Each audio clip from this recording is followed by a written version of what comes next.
real clockwork soldier.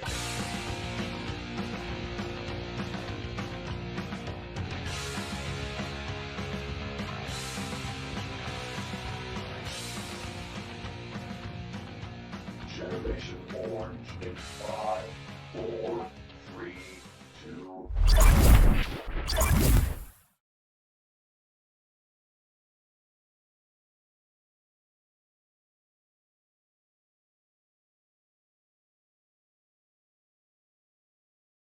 I'm doing great. How are you, Edson? You sound like you're down in the dumps over there.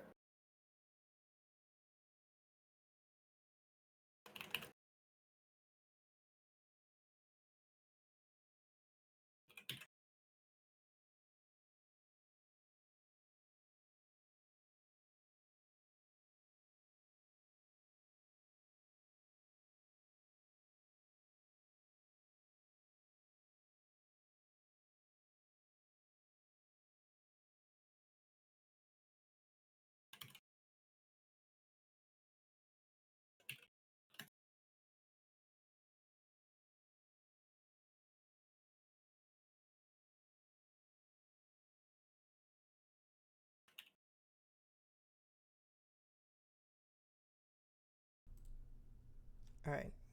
All right? There we go. Tomorrow, Minnesota United is playing is coming here and play Houston Dynamo. And honestly, the way the performance have been for both teams coming into this match, I think the most the Dynamo can do would be a draw. Honestly, I think that's my gut feeling about it. And I don't know what you guys think. So go ahead and start with the discussion, Sean. Your thoughts on what? I'm sorry. You're super quiet. I need you to grab an energy drink, bro. Are you sick? No, I'm not sick. Okay. No, I'm talking about tomorrow's match versus Minnesota United.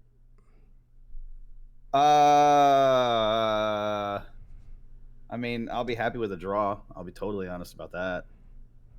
And it's I've said before, we have the talent. I don't think the talent is an issue. I think that right now it's more mental.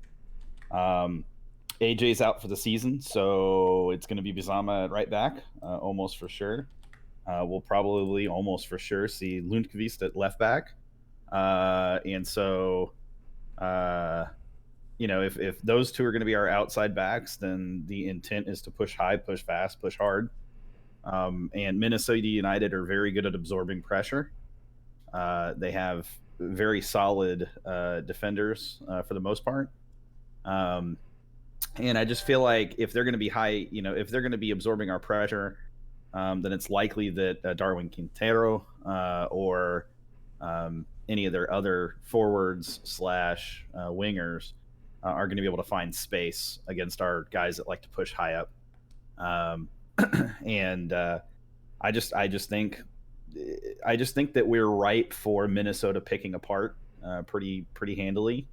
It is a midweek match, and it is coming off international break, so maybe that plays to our favor, a little bit of rust on their part, but at the same time, that applies to our guys as well. Honduras did not look that great during the international break, so I don't know what to think. That's where we're at. I think, though, is I'll be happy with a draw because I just don't feel like right now this team specifically is going to go out there and win this match. Now, they could. I mean, they could turn around and prove me completely wrong, but I just don't perceive that as probably what's going to happen. Yeah, the thing about it is like there seems to be some sort of, and we've talked about it before. There seems to be some sort of disconnect within this roster. And you look at Minnesota United, I believe they defeated LAFC in their last match. And if I'm not mistaken, that was at their home. It was at LAFC, winning 2-0 last Sunday. So I'm just very, very pessimistic about it. I'm gonna be there. I'm gonna be there at the match. I invited a friend over, but results wise, I'm not feeling it, and I'm not feeling it for the rest of the season at all. I think this is gonna be one of those things where it's just gonna be a tryout of who stays and who leaves for next season.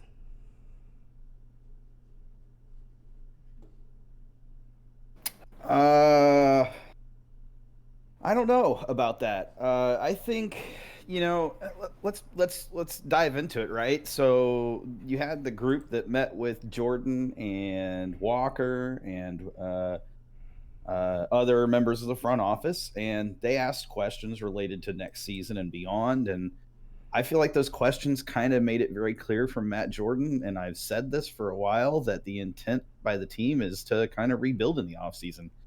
I don't expect and didn't expect Morrow or Elise to be back next season, and I think that's the intent from the front office. I think we see Kyoto shipped out. I think we probably see Lundqvist stick around, but we'll probably see Cabezas gone. We'll probably see Figueroa gone. We'll probably see, we know we're going to see Beasley gone. Well, we might see even AJ go. I think we're probably likely to see Darwin on his way out. I think we're likely to probably see Hairston and Tommy back on their way out. There's going to be a ton of open roster slots, and that means Matt Jordan is going to have a ton of flexible income to work with, but also a ton of roster slots to fill up. Ways to do that in the offseason or draft. There's the expansion draft, so we could feasibly lose a player in that, but I don't think that's going to be the case necessarily. I guess we'll see. Can fill roster slots with trades, transfers, signings, DP, TAM players, GAM players, etc. I don't know going into next season. Everything that I've heard points to one, if not two, pretty big signings in the offseason. And one of which, as I understand it at this point, there have been pretty much verbal agreed upon to come to the Dynamo in the offseason. I think based on what I was reading and what I've heard, Matt Jordan and ownership have pegged 3 or 4 specific coaches out of the ones that have basically said I'm interested. And some of them are name coaches from areas, and we talked about it last week. We talked about the Liga MX coaches. We talked about some other coaches that we would be interested in bringing in. And they've made it very clear that they've had interest from Europe as well, which I think is a big deal. With that said, though, because of that and their intent to have a coach announcement, within the next month or so, if they, as long as things line up properly to do so, I think that, I think there may be a few players that are auditioning for spots next season, but I think for the most part, most of the players kind of have probably been told this, the end of this season is probably it for you. I don't think at this point that many players need to be put in a position where they think they're really playing for a spot when there's probably no hope of that at all. But they're auditioning for other teams. They're auditioning for other MLS teams. They're auditioning for other international teams. If a player is released or cut or comes to the end of their contract, which there's a number of these players that are coming to the end of their actual true contract, that opens the door for them to move really wherever they please, as long as they get a contract offer. So Cisco says in the chat, this may sound harsh, but I think we might see HAD back because of his injury, and the team probably get him at a discount, much like the 2018 season. Seems probable. I still think we need some experience in the back. I've said it with RGV, and I'll say it again with the Dynamo. Sometimes having an experienced player, maybe not play as a be 100% a starter, but having that experience out there doing practices and when they're on the pitch, kind of helps the young guys grow and mature, especially when you have players that have not played in this league before or are barely starting to play in this league, like Bizama. There might be some pointers on how MLS strikers behave, that he can kind of point out to Bizama to be on the lookout. But it takes time on the pitch for him to get used to that.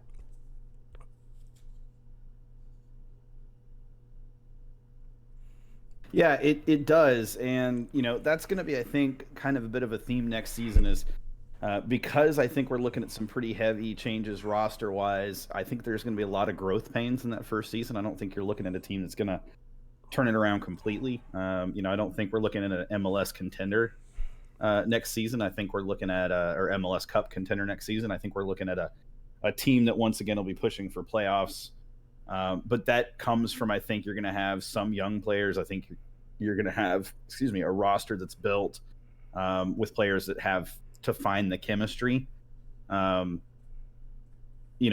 sort of thing. And I think right now it's hard to step out and specifically say that this team is going to be one way or the other next season until we see what players they bring in, until we see what coach they bring in. The coach is really, and we talked about this a few weeks ago, coach is really a huge component of this puzzle. And we know Wilmer was not cutting it as coach. We see that Davey, at least to this point, has not cut it as coach. And the Dynamo have made it very clear that this is not Davey's job anyways. And so, whomever they bring in is going to say a lot about what they intend to do next season, how they intend to approach next season, that sort of thing. It's going to help kind of define how we move forward.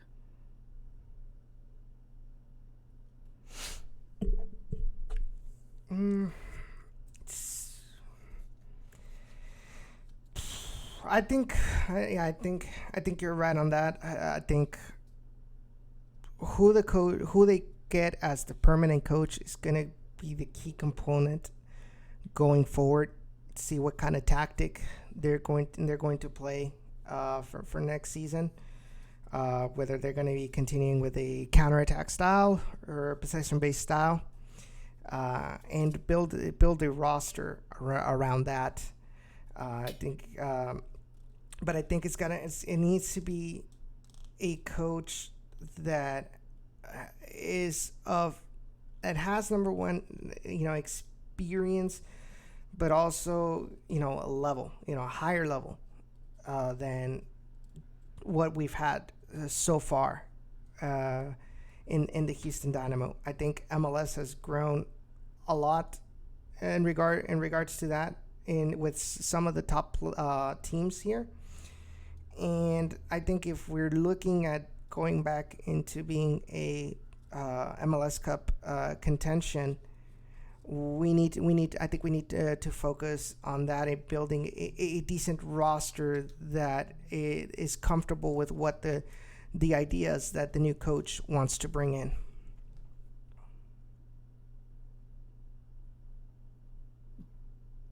And that's exactly what I was saying. I mean, until we know who the coach is, until we see the roster that's constructed, we can't make any judgment calls about next year. We can't. I mean, as much as I would love to say, oh yeah, the Dynamo are going to make MLS Cup, or, they're going to be contenders or whatever.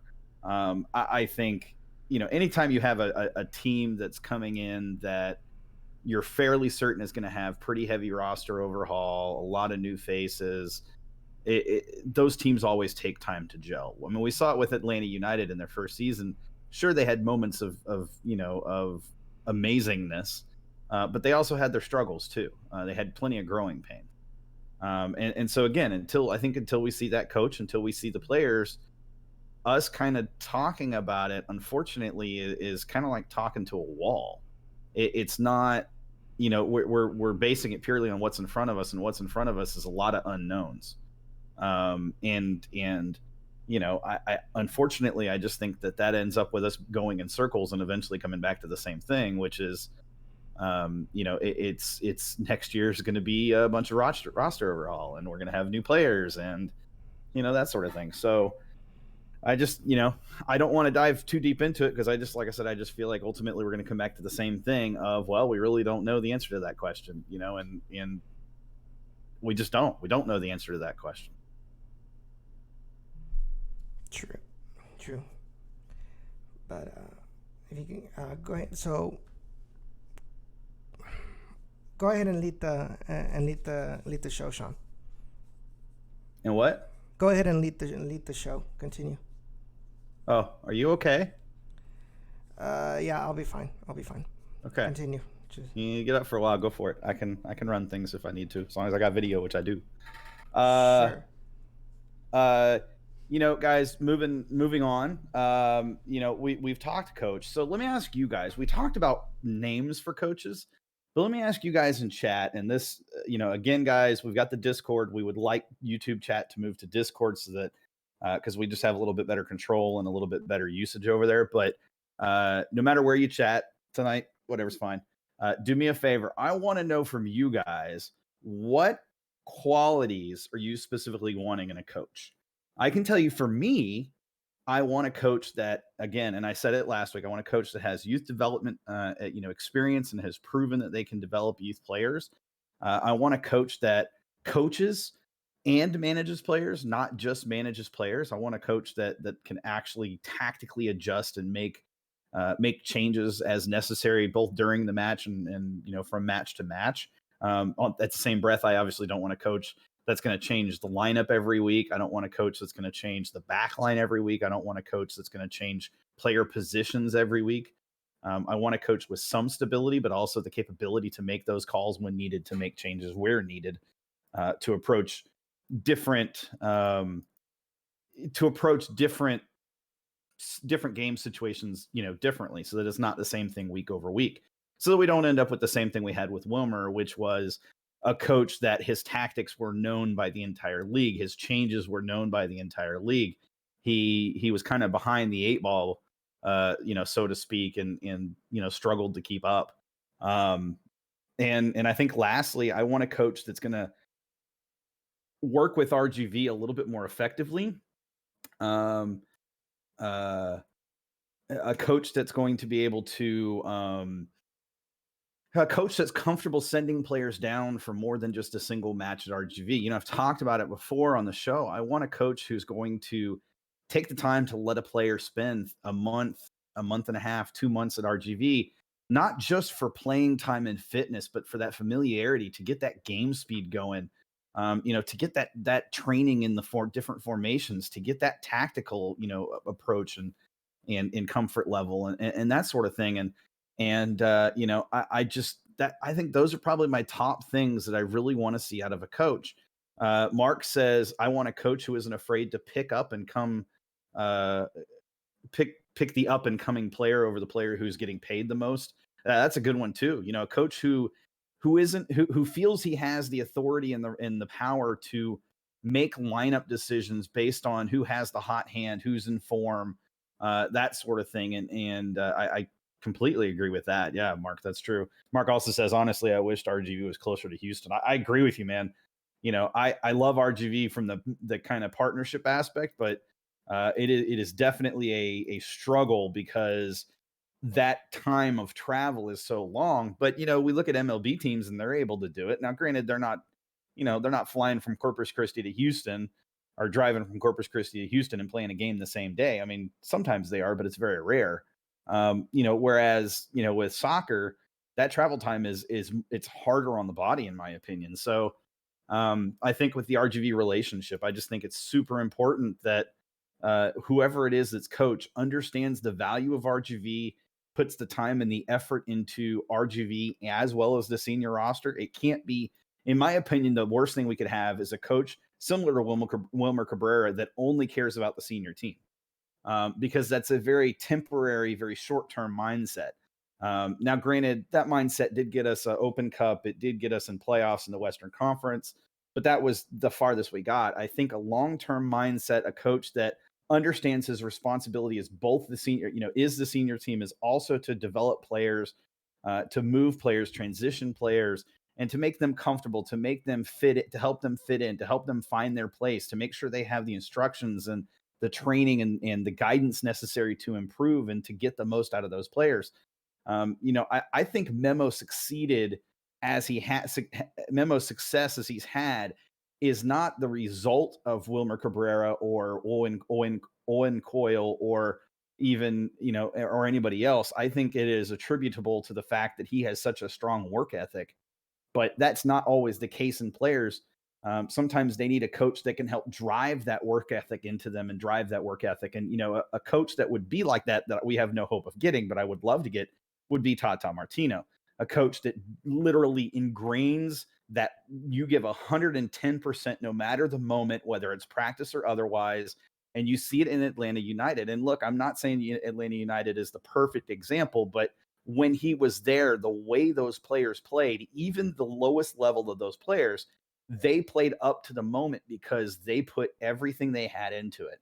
And that's the passion. That's the determination, the drive that I want to see. I want some scrappy players. I want some players that, for the most part, are a coach, I should say. I want a coach that's going to empower his hustle players to be the ones on the pitch. Because if you get lazy players on the pitch, I don't care how good they are, that rubs off on the rest of the team, especially in practice. So I think that's important too. Hector says, I want a coach that establishes an identity of the club, also that understands the game and open to media for more exposure. Hector, I think we've seen that already with just the front office, excluding coach.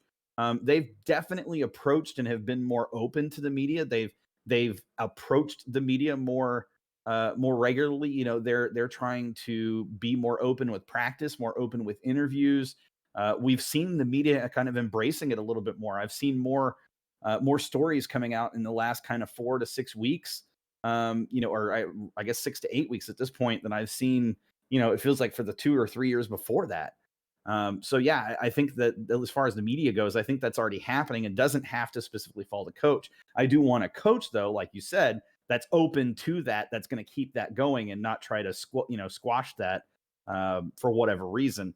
But I agreed on, someone who understands the game. I mean, that's super important. They've got to have that football intellect, that soccer intellect, that soccer IQ, and it needs to be someone who can translate that to players, someone who can, impart that wisdom into players, and not just somebody who just speaks it, but somebody who's able to get it understood by his players. And then the identity of the club. I think that's a little tougher for a coach to specifically do, right? Because this coach, whoever it is, unless he's already working with Matt Jordan in the front office, he's not going to have necessarily the luxury of picking every one of his players. So he's going to have to work within some of the confines of what Matt Jordan in the front office give him. But I agree that there needs to be some kind of identity set. I do think there is some identity there. We were a counterattacking team, but I think we've learned that in MLS, because of the physicality, because of the ebb and flow of the game, I don't think a counterattacking team specifically as we played, that's the only style we were able to adopt. I don't think a singular method of attack is going to be enough in MLS now. I think you have to creatively expand your attack and your approach to be more effective. I think you have to have players all around the pitch that are capable of contributing. Mark says, look up Albert Roca. He's a former assistant at Barca during the Ronaldinho era, coached El Salvador national team. He grew players and wasn't scared of using youth. Yeah, I think that's fair. I think another coach that kind of falls in line with this though is Tab Ramos, a coach that I would really genuinely love to get here, because he is a coach that is capable of developing young players. He's a coach that specifically worked with young players at the highest level, and someone who's proven successful at that level with players. I think my big hesitation maybe with Tab is that he's coming in, or he would be coming in without any real senior management experience in terms of managing a club team. But because we've seen that with the Dash with Verapo. Togo versus Comoros today. Syria 5-3 versus Philippines. Just a second, guys. I'm going to do one thing real quick.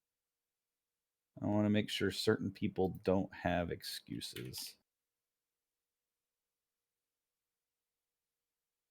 Hey, Darby, I sent you an invite to the Gen Orange Discord, so no excuses.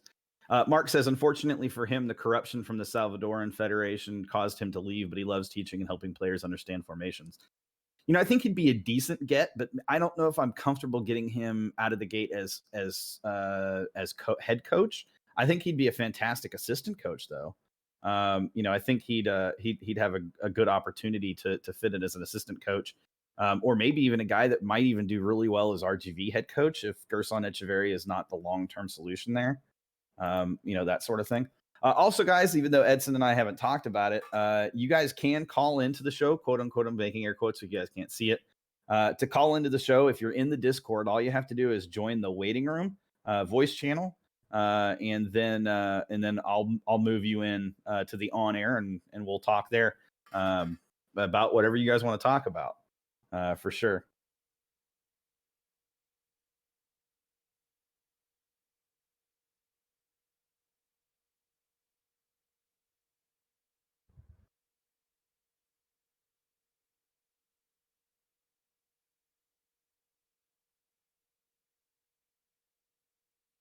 Hector says, I say we just go get Pep and call it a day. Sly says AFC is fun to watch. Yeah. I mean, the African Federation is just nuts. There are some very interesting matchups that just take place in that federation. No, I'm reading your chat. You said join TRHR. I don't know what THR is, so that's why I didn't read it.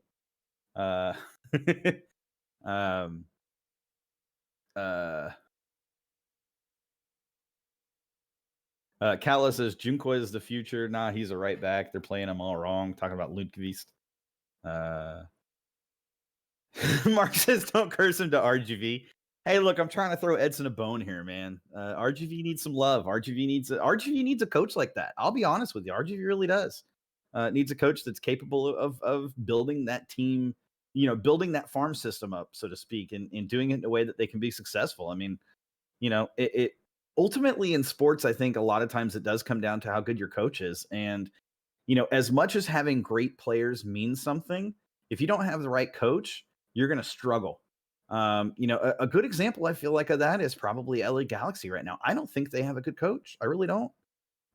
Even though a lot of people look at the name and they say, oh, he's a great coach, but I don't think he's a great coach for MLS. I think there's a difference there. So, okay, so we talked coach. So let's talk players. So, again, I have a feeling Maro's probably gone in the off season. So that leaves Christian Ramirez up top. So ideally, if you guys could pick certain positions that you want to upgrade and know the answer is not the whole team, you get 3 positions to upgrade and only 3 positions to upgrade. What 3 positions are you looking to upgrade?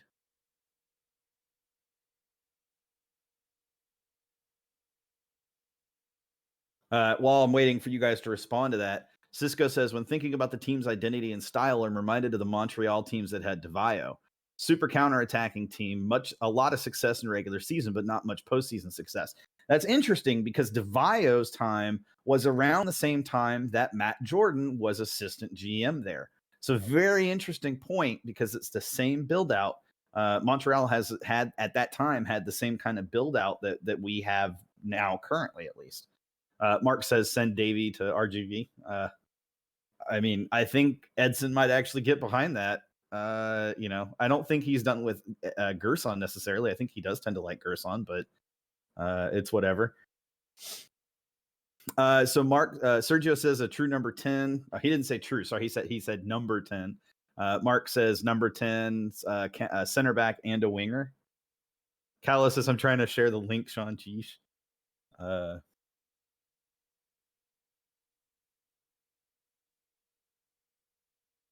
Cisco said, and that's why I mentioned it in reference to the DeVio part. I mean, agreed. And I think that is to some extent, if we're trying to establish an identity, I think that's kind of the identity we're going to end up with, at least from the Matt Jordan perspective, because that's the type of team he wants to build and he's comfortable building. With that being said, I do think you have to have a coach that's capable of tapping into that and a coach that's capable of helping to facilitate not only that, but as I said, more formation options, more tactical adjustment options, that sort of thing to be able to respond. I mean, teams are going to do what they've done all along, which is sit back, wait until the Dynamo, push high enough forward, and then they're going to counterattack going the other way. Hector says midfield, a mid. So obviously center mid, I'm guessing on that one, Hector. Center back and winger. I think that's fair. I'll be honest. For me personally, I think our biggest offseason loss this year was Andrew Wenger. Losing Wenger this year was super rough, and I don't think I understood the impact losing Wenger from last season was going to have on this season. I think if we still had Andrew Wenger, this team would be playing a lot better than they have been. Because even when Andrew started, the team still played pretty well. Daniel, the interview has not aired yet. Edson, when he returns, we'll do it, and I'll go ahead and put a time frame on it. Let's say we'll do it about 8:15 ish. Hopefully Edson's back by then, and we'll air that interview 8:15 ish. So just be aware of that. And Daniel, and I will say this specifically to you. I asked questions that you had asked of me and of the chat just to make sure that they were answered by front office. So hopefully you do get a lot out of that interview. I feel like this is kind of an AMA right now.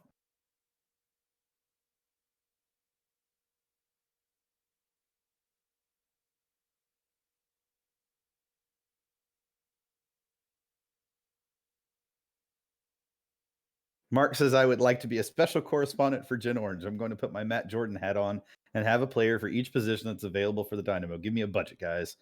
All right, Mark, you have a budget of, I don't know, let's say $5 million. Actually, let me bump that up. You get a budget of $7 million.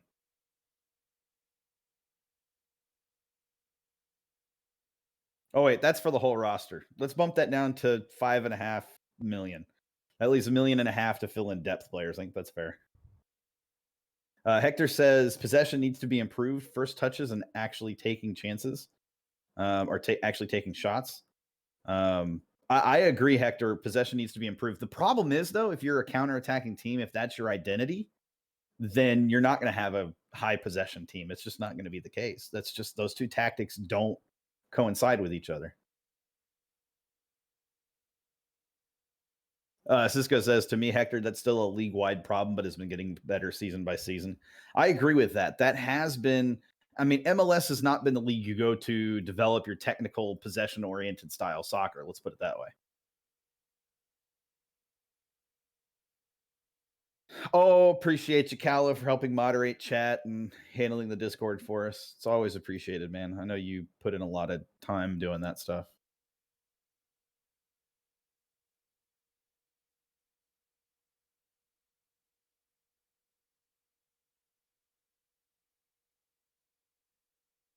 What other questions do you guys have? We've asked, we've talked. Oh, so my three that I think I would want to upgrade. I agree on winger. I think that's a given. I want to upgrade at center mid, and specifically I'm talking about attacking mid. But I want someone that can be an attacking mid, but also play midfield on up. Somebody that can be kind of that, not full box to box, but kind of half box to box. David, 5 million, 4.5 for Mourinho, and the rest for players. My problem with Jose Mourinho is honestly, if he came in, he would expect and demand that this team spend all of the money available in the world, or even in just an MLS, to bring in the players he specifically wants.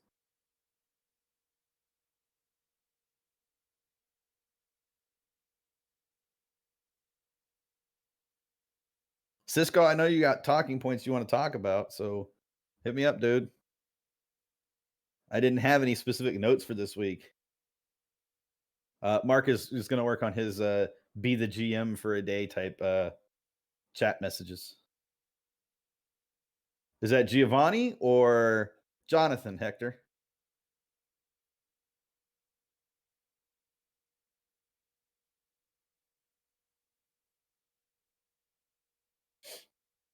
Mark says, I'm assuming keeping the 4-3-3 formation. I will give you the benefit of being able to change the formation as you feel comfortable. I think the team is likely to stick with the 4-3-3 or that kind of 4-1 or 4-2-3-1 kind of formation, which essentially is a 4-3-3. But I do think that you could probably tweak it a little if you want. Callis says, I want to see Nico back and starting on the wing. I want a more creative Tomas, and I want a quicker right back. I think Bisama is a quicker right back. I think the problem is he's just got to learn the position in MLS, and I think there's a lot of weight placed on his shoulders in the first, couple of matches he's played. Going against the players he was going against for FC Dallas, that's not an easy task. Those are fast guys, and he got owned. And, he's got to learn from that. Hector says Giovanni Dos Santos. Look, I'm not going to knock you for giving a name, but I am 100% anti-Gio. Do not want Gio on this team. I don't think he'd be the right fit. I really don't. And I think he's honestly the lesser of the two Dos Santos brothers, in my opinion. I actually think Jonathan's a better player. I think Jonathan puts in more effort and more work.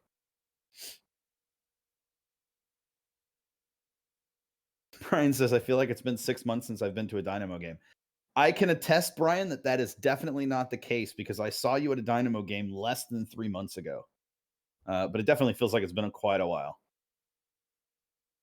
Actually, we've been to a Dynamo game more recently than that, because we were together. We were at the Texas Derby. Brian, don't forget. And Pat. Well, Pat kind of. Pat was at the Texas Derby. He just wasn't with wasn't in the section. Although, for good reason, Pat. I'll give you that, for good reason.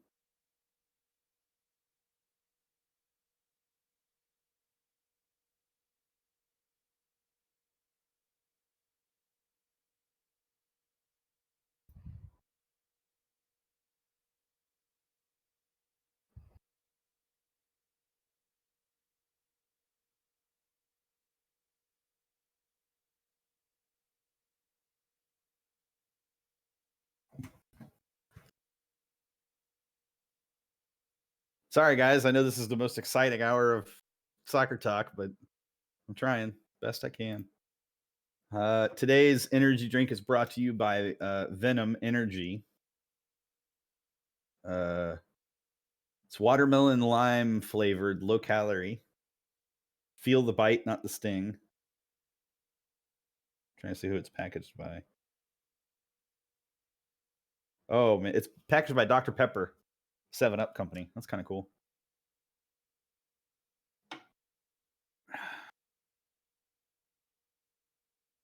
Yeah, you mentioned Bronkhorst last week. That's the Feyenoord coach, right? Or the one that coached multiple levels within Feyenoord. David says Dynamo will never win the UEFA Champions League with that mentality. It's the same mentality that keeps Tottenham from winning it. You got jokes. I'll give you that, David. I can't really say much right now. Tottenham are in 9th place and don't look like they have much intention to be higher than that at this rate. My prediction for Saturday's match is 2-2 for them. And I have Arsenal winning against their lowly competition of Wolverhampton. No, who are they playing this week? Starts with a W. Watford. Sergio laughed at the top. And I'll even, Sergio, this is for you. The tots and ham joke. Just for you, Sergio. Just for you. Brian says, I like Venom, usually the cheapest energy drink. I've tried a lot of different brands of energy drinks, especially the low-calorie ones and kind of lower sugar ones. And this one has not been bad. I am pleasantly surprised that it's decently flavored.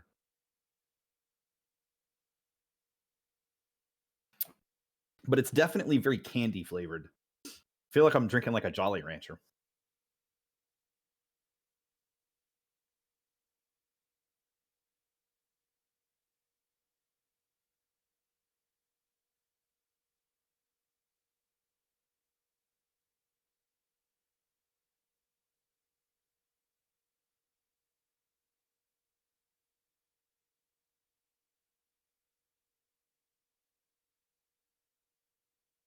All right, guys, what else do we want to talk about? So we got Minnesota on Wednesday, tomorrow. We talked about that already a little bit. There's the seat thing on Saturday. How many of you guys are going to the seat thing on Saturday if you're a season ticket holder? I'm not, but that's because I know exactly where my seat's going to be next season. So I don't have to really worry about it. I'm moving, but I'm not moving. I'm moving to a place where I don't have an assigned seat. Let's put it that way.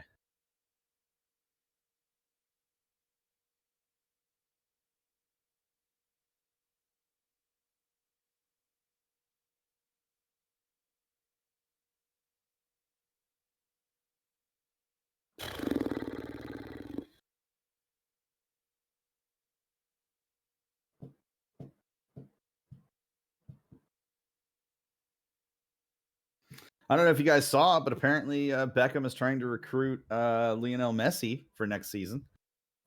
Considering Barca just offered Messi a contract or in talks for a contract that'll keep him with Barcelona for the remainder of his career so that he can retire with Barca. I don't see that happening. I don't care how much Beckham offers. I don't think it's going to matter. I don't think he's competing with Barca money here. So where's everybody? You know, how many people are going to pregame before the match tomorrow? The 7:00 match. Or I guess 7:30 match. I'm not going to be pre-gaming. I'm going to be basically downtown about 6:30, which means I'm going pretty much straight into the stadium. At that point, well, I guess get downtown at 6:30, 6:45. Maybe go say hi to some people at pitch 25, then make my way in.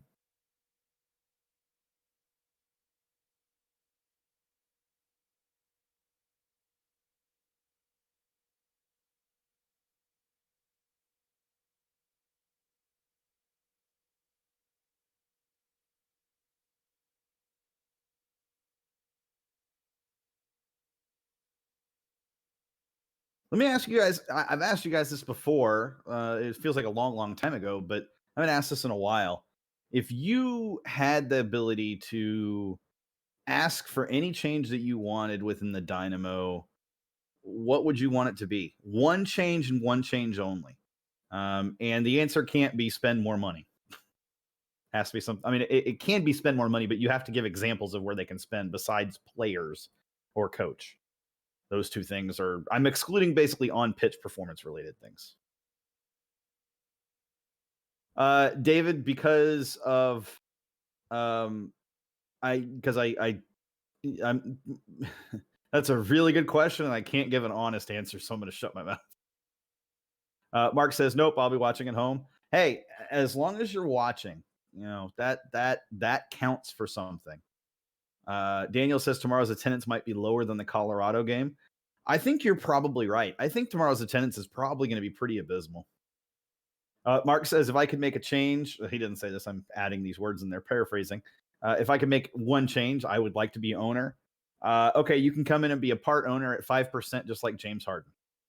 I will take that 27 million off your hands. Actually, I guess now it's closer to 33 million. Take that 33 million off your hands now. Thanks.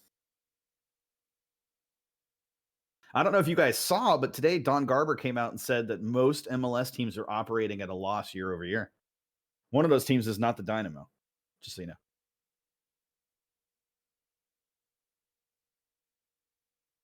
And if they are operating at a loss, it's because of they take a pretty big loss with the Houston Dash.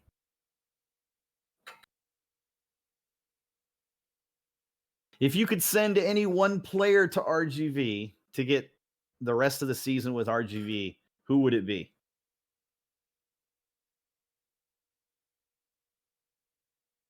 Who's a current Dynamo player? I guess I should say that.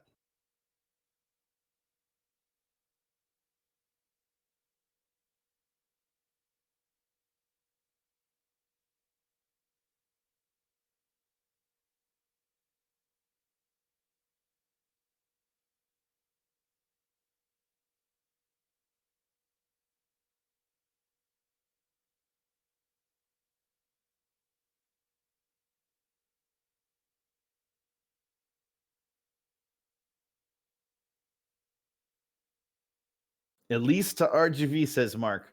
Santos says Colin McHugh. He's already with RGV, Santos. He's just not getting playing time down there.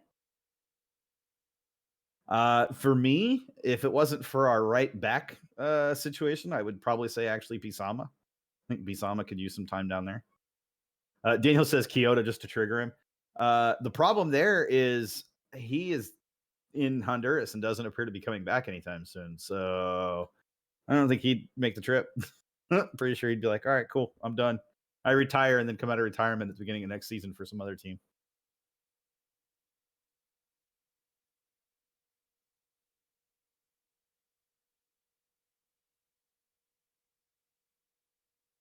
So we have the interview with Deanna coming up here fairly soon.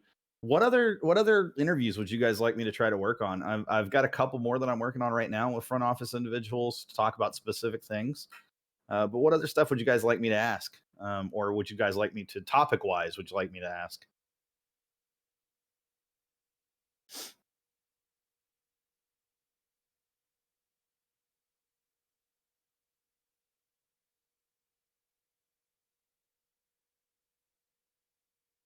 Mark says he's almost done with his list. All right, cool. I'm ready for it. I want to see it. I'm stoked that you've worked this diligently and this hard to come up with a list. It's awesome.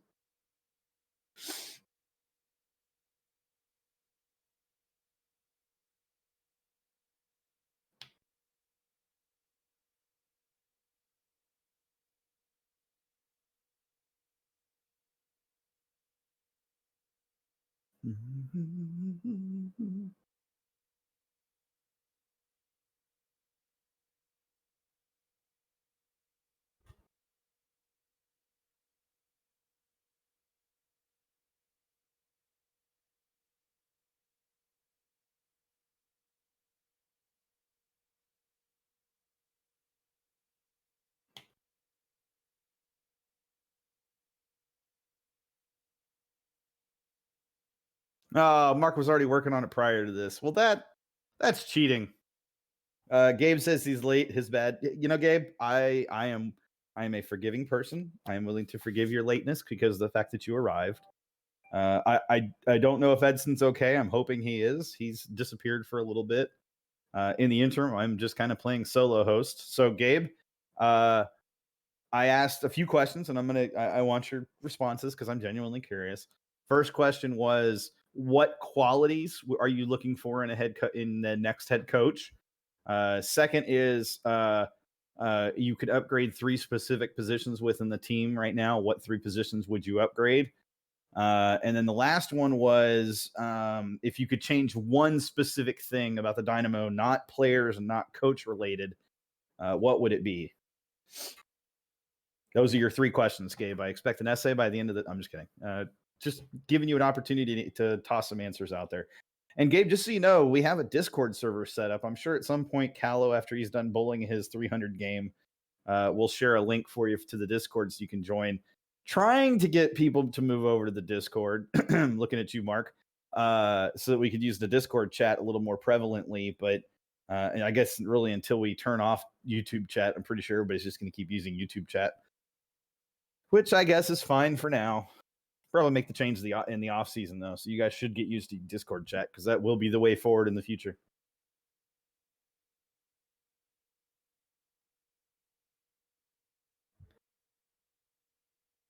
Sorry guys, I had somehow how my my Discord chat got hidden. Calla says he has seats. He changed mid-year. Calla says he's working straight from work, praying he gets there in time. He has to deal with 225. Oh, 225 traffic. Yikes. Darby says we'll be there probably early. Not sure where we'll be hanging out. And then Brian says he's getting off work at 7 and driving down 45. So Brian plans to get there around the 75th minute, give or take. Calla says free water bottle filling stations in the stadium is something that he would change if he had the power. Sergio, there's a Discord mobile, so they could certainly chat in Discord mobile without a problem. And you know, most phones allow you to have both open simultaneously. Split screen. Yep, just like Calla says. Pat says I'll be there around 3:30ish per usual, getting me some chicken tortilla soup. Darby said, "Oh yeah, I guess I'll just be there early. Then forgot Brian's working. Good thing we are here in this chat together. That soup. Send Tomas Martinez to RGV. Darby would send Tomas Martinez to RGV. That's interesting, Darby. I don't know if I hate that idea. I think he would Maybe send him to RGV and call up Chewy Enriquez, give Chewy a contract, MLS contract. I could be down for that.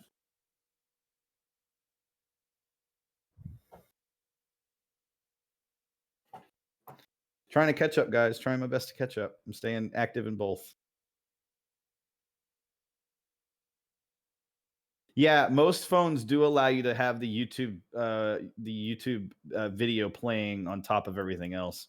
And really, at this point, there's nothing to watch because there's no video. So,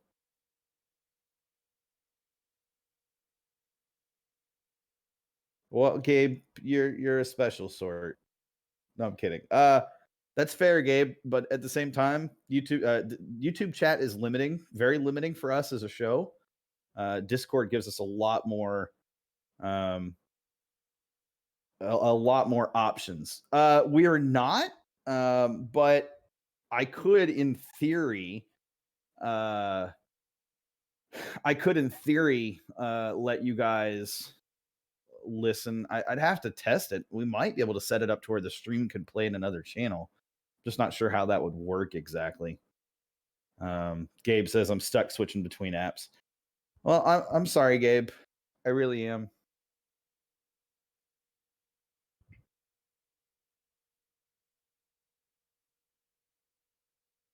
Kella says I'd buy another Junko and send him to RGV. JDC, to be honest. Edson, we love you.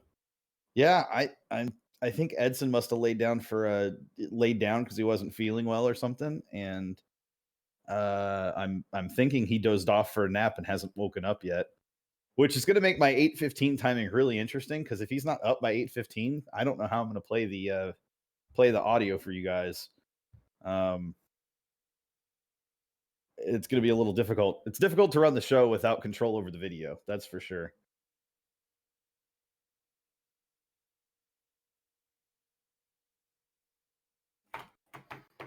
How's it looking, Mark? Waiting for Mark's list. You know that list is going to be good. By the way, my Venom drink is almost gone. It's about to be gone completely. It is now completely empty. Cisco says, just be like me and keep your old phones to use with Wi-Fi. I have 4. Brian, if you actually wouldn't mind, you could definitely reach out to them and ask how they do it. I'd be curious. I wouldn't mind it if there's a way to do it. I mean, I suppose I could allow it where everybody's muted if they come in. But see, since we're using on air for the actual audio capture, I think that's probably the difference.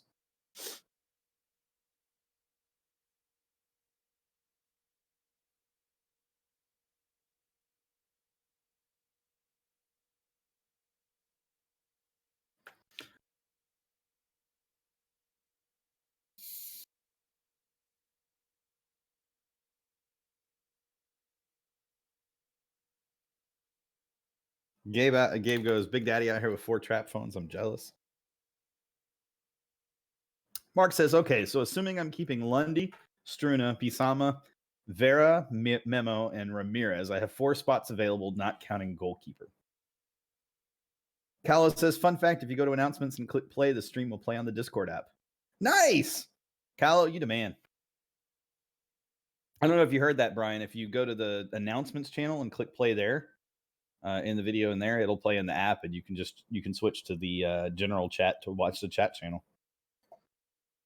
And it should continue playing even if you switch channels.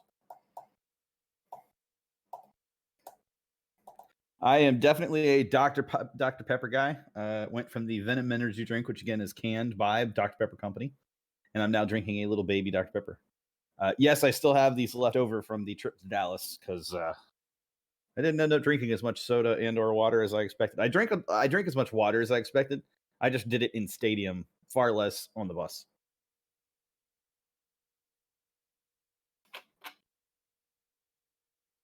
Ask questions, guys. I need questions.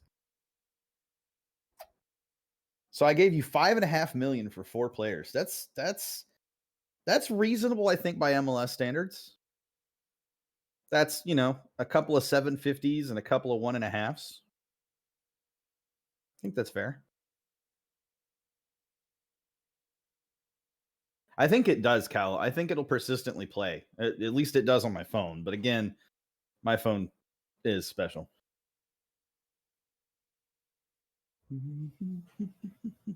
Actually, I take that back. I don't think it does persistently play. I think it stops playing.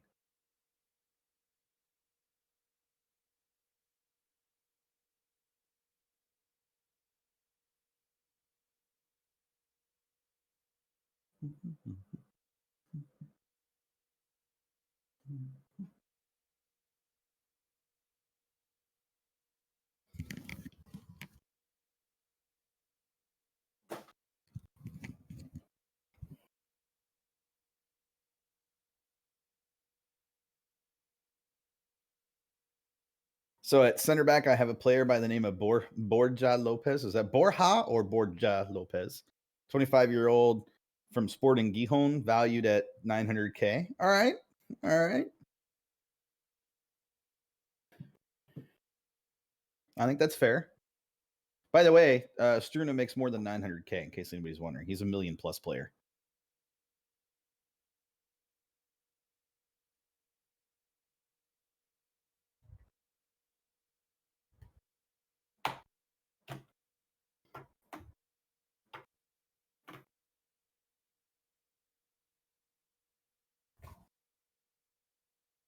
Little known fact: I got a new office chair this weekend, because unfortunately my poor office chair, previous one, finally broke on me last week. So I had to change it out with a new one.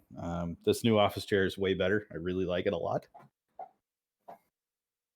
So if you hear me tapping on things, that's my new office chair. So I'm trying to find my position that I'm most comfortable in while I sit here.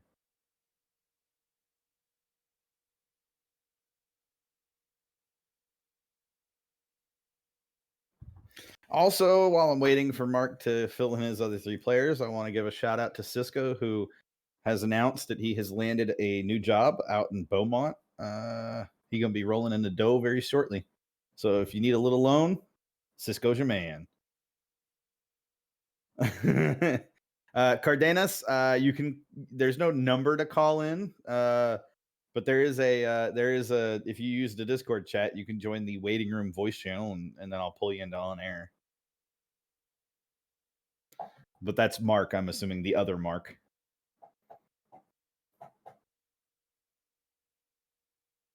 Mark Segovia says, at CDM across from Vera, I have Fernando Gonzalez, 25-year-old from Club America, value $2 million. I don't know if he's valued at $2 million. Here's the problem: Liga MX clubs are always going to overvalue their players. So even though the market may have him at $2 million, they're probably going to ask for anywhere from 5 to 7 for him. So you may have to rethink that particular one, just so it's clear and fair. Dave, I couldn't tell you what type of. I mean, it's a gaming chair. I couldn't tell you what brand it is. I don't remember. I didn't buy it for the brand name, that's for sure. It's comfortable as heck, though. It's one of the gaming captain style racing chairs. It's got good, solid, thick memory foam with leather around it that's really comfortable. It's got a pretty solid recline to it as well. And it's got a good rock. It's got a very smooth, comfortable rock. Callo says, I'm working on a solution. Callo, you the man. You are seriously the man. Mark Segovia says, at Cam, we have an American forward American from Arsenal. No, not that Arsenal. Joel Sonara, 22 years old, valued at 1.5 million. All right, that's fair. That's fair. Again, I think I'm going to have to ask you for a second CDM, but you're going to have that full 2 million to spend. Hold on just a second, guys. This is work, so I actually have to answer this call.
Sorry, guys. When you're in the response industry business and there's an overturned ship in the near Georgia, you get phone calls about it. So, anyways, that's what that was. Oh, you guys can't hear me because we're on a break. I'm gonna shut up now.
I'm glad you guys could hear me. Hi.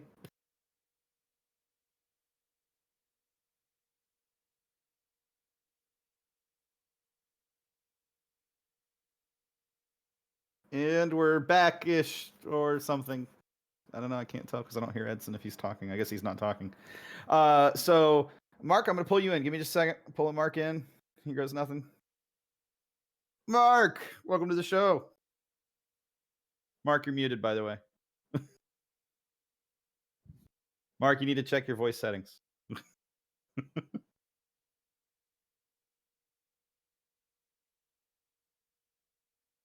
Let's see. Yeah, you should be able to talk. I should hear you. Oh, I don't hear him. Hey, I hear you now, Mark. What's up? I heard you for a split second. I don't know. Whatever you changed, you need to change back. Can you hear me? I can hear you now. What's going on, guys? Oh, I don't know what's going on with Edson. I think he's okay. Obviously, he's still running things in the background. But like I said, I have one problem with your list so far, and that is I feel like Gonzalez from Club America is probably not going to be a 2 mil player. I think we're probably looking closer to 3, 4, 5.5, just by Liga MX standards of pricing. But I don't dismiss any of your other players. I'll say that. I haven't heard of most of. I've heard of Borja Lopez though. Borja Lopez. So Fernando Gonzalez is a French player, fringe player. French player. He'd fit in with Fringe. Tottenham, wouldn't he? Just kidding. He would, but I mean, at a certain point, you gotta start getting connections with other clubs, so that way you can get players either on loan or Sure. whatever, So, if I was owner or part owner, I would start building relationships. Yeah, I think that's fair. I think that also falls to Matt Jordan to build those relationships over time. Just in terms of it's on Matt Jordan to make magic happen. Essentially, whatever he's given budget wise is his responsibility to go out and find the players to fill those roles. Unfortunately for him, some of his bigger signings of his tenure, Elise, Kyoto, Morrow, are likely not to be around with the club past the end of this season. And that means he's got to find 3 more guys. He's got to find another QME. I think he's got a good start with Christian Ramirez. I think that he is a guy of the long term of the future. And I think there's a reason they brought him in at the time they brought him in. And that's fine. I mean, it happens with players like this. I mean, as you can see, all my players that I picked are 26 and under. Yep. Because, this is a club that is going to bring in players and then sell them off later on for big money to bring in younger players later on and sell them off again. It's a circle of life for football. It is. It is. And your teams in every league that are your have-nots, that's how they have to operate if they want to be successful on a regular basis.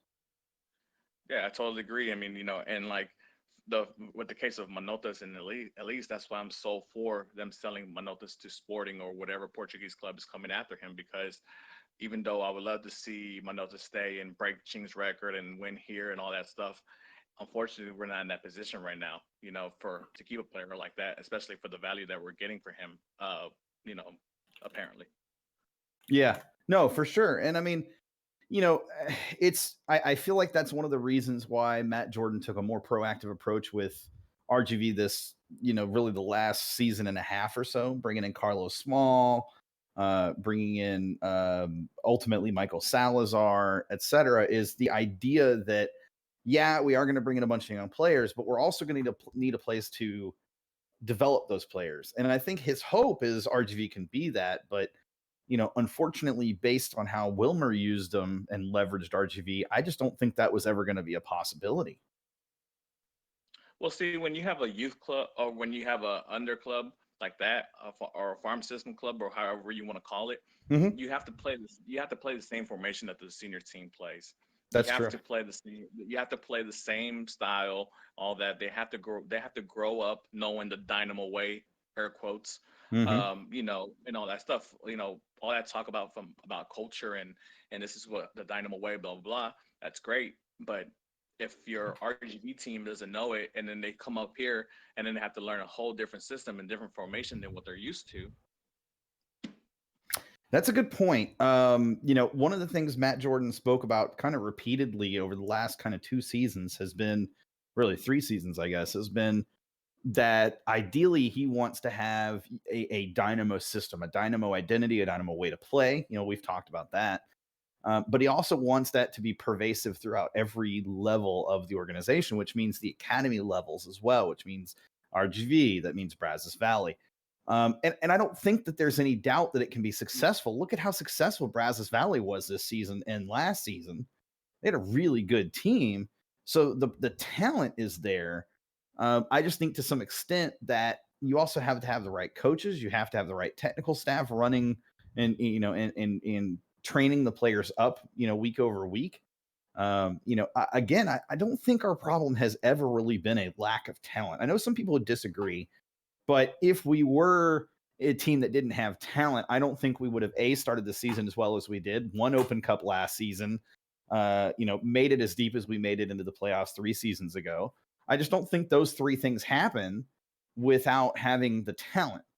I think where talent ends is talent takes you is to the points we've gotten. I think the problem is if you don't have the right leadership, the right guidance, the right direction, that's where you start to fall short. And I think we've missed on all 3 of those things in particular. And I don't fault the coach necessarily for the lack of leadership. I think that has to be, someone has to step up to be that leader. It can't be a lot of if I'm Albert Elise, I can't be looking at other players to be that leader. I have to be that leader. If I'm Tomas Martinez, I can't look at other players to be that leader. I have to be that leader. If I'm Kiki Struna, I can't look at other players to be that leader. I have to be that leader. And, I don't know if it's the result of those players never really getting the armband or it always going to guys like Beasley and Boniak or what, but this team lacked leadership this season. And I don't think anybody can argue that when you watch the play on the pitch.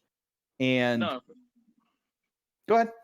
no, for sure. I mean, I totally agree with what you're saying as far as the players go. I mean, I've never been one to doubt as well, to be against what Matt Jordan has done, because he's brought in talent with the real limited resources that he has. I know a lot of people hate on the fact that he brings a lot of players from Honduras and Central America and stuff like that, but he has brought in South American players that have done real well here. JDC did good the first year before he got his injuries, and he had injuries. Manotas we're about to get our largest transfer money from this player who came in for I think $1 million a couple of years back or whatever. And then also, with the recent signing of Benzema, he's a Chilean national team player. Come on, Chile is a worldwide known national team. So it's not no small feat that a player like that comes to the Dynamo.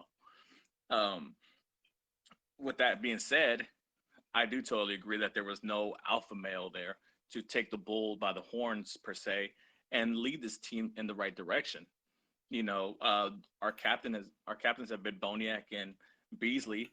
Beasley can only talk so much. He's only played 10 games this whole season, and Boniek, for as much as he's drank from the fountain of youth and played really well this year, he's not outspoken like that. We love Boniek for his smile, for his twins, for the great professional that he is.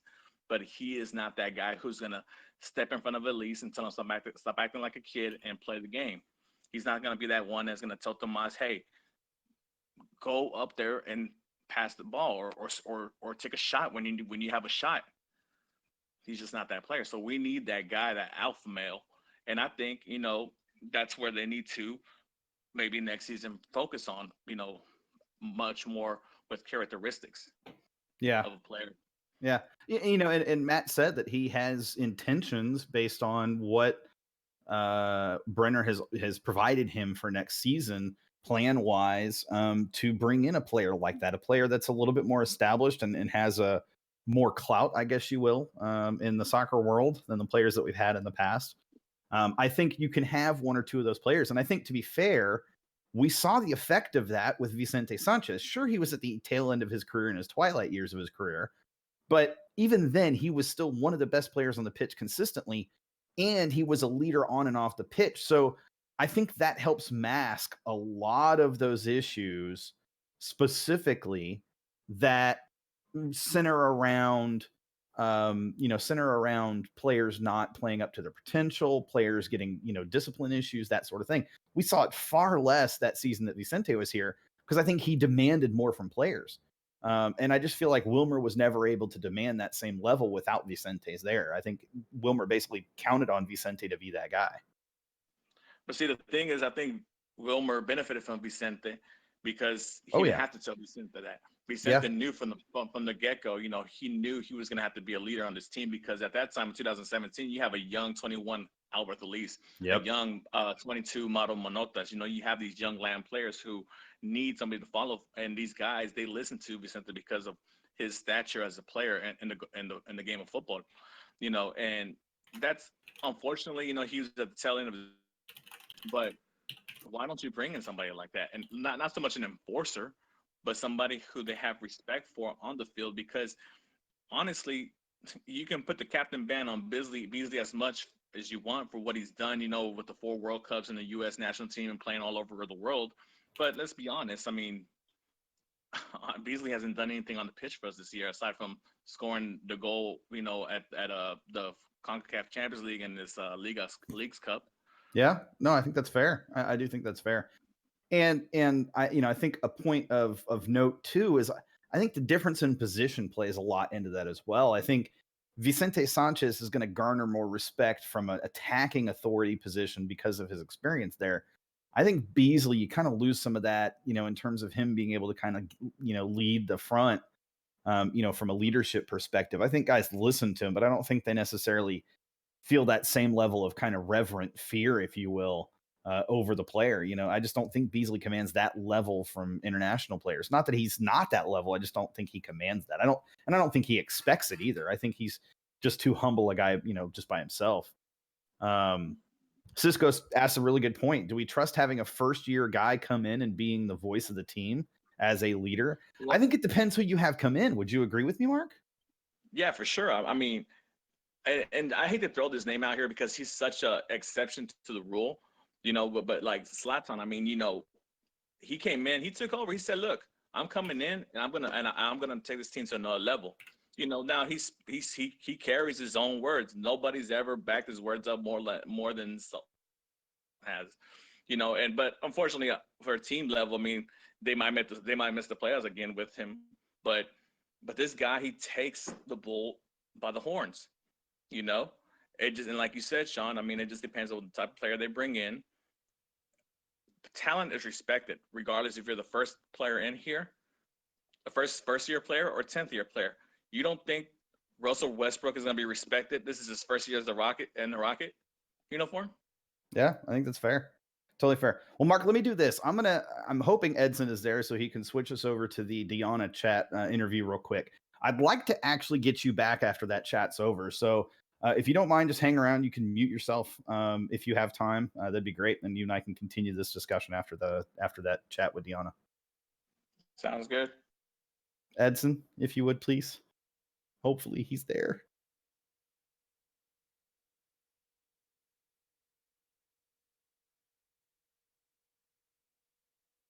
All right. First of all, Deanna, thank you so much for joining me this afternoon. For those of our listeners that are listening on Tuesday evening, Deanna is calling for this interview on Friday afternoon. So if anything happens between Friday and Tuesday, she can't be held accountable for that. I wanted to take an opportunity, Deanna, to sit down with you and discuss some of the stuff that's been talked about and that I've seen talked about from both our listeners as well as on social media related to the supporters section, supporters fee, supporters changes for 2020. And I wanted to get your take on a few of these items. So first, I want to dive in, and there is the reported annual supporters fee for next year of $35, which will be an annual fee. It will be assessed for those who want to participate in the supporters section during matches. What does that fee specifically provide to me or to anyone else who is an individual supporter? Yeah, so the $35 membership fee will get you obviously access to the section, the expanded section and home that we built on the north end of the BBA Stadium. It'll also include a supporter or active supporter scarf. And once we have the branding of what the overall alliance will be named, it will include marks of that. And so the supporter groups and the council will vote on what the scarf will look like. You'll also get a membership card, which will include your team shop discount. And we'll do some personalization things as well, annual gift for your birthday. And then what happens there is really the $35, that's just a portion of it. So those promotional items that identify you as an active supporter in the scarf and the card and things like that is just one portion. A portion of the $35 would go toward that, but the rest of the money, the proceeds would go toward basically a pool and be pooled together for the active supporters and the council to vote on and how it's utilized for the program and the platform and in the stadium. So imagine the supporters being able to vote. They want large flags. They want things for a happy hour or a mixer. There'll now be a joint fund that they're able to utilize together and when they come together on different events, but they'll also have their individual gatherings as well as independent supporter groups. Sure. That actually answers my second question, so good job. I want to ask that question. So moving on to the next question. For those who don't intend to pay the annual supporters fee, will they be able to buy tickets in the supporters section in 2020 without having to pay that fee? So the $35 actually just makes you an active supporter, right? And so active supporters will have access to purchase tickets and additional tickets. And so I think what we'll be looking at when we get into the single game ticket portion as that draws closer to the schedule being released, we'll have to make some determinations on the single game ticket front. Now, there are other clubs that have done single game tickets in there. I think the key here is making sure that anybody who buys single game tickets, if we were to open it up to single game, is that they are understanding what they're buying, which becomes a little bit of what happens today. An individual buys a ticket in the standing section, they're sitting, and it really changes the culture of the section, right, and what it's intended to be. And so now there'll be some sort of, we feel like the $35 and electing to become an active member at that level, you're really saying, like, I want to participate in this way. This is the kind of fan I am. And so that allows that kind of, I would say, access. But as an active supporter, you can buy up, 6 to 8 tickets additional. And so those individuals will know what they're getting into as well. So we haven't quite decided, the single game portion, but it all depends on how many members we get, and really how many active supporter groups come in and join the alliance. Sure, that makes total sense. So will supporter section tickets in 2020 be able to be sold on secondary markets like SeatGeek, StubHub, etc.?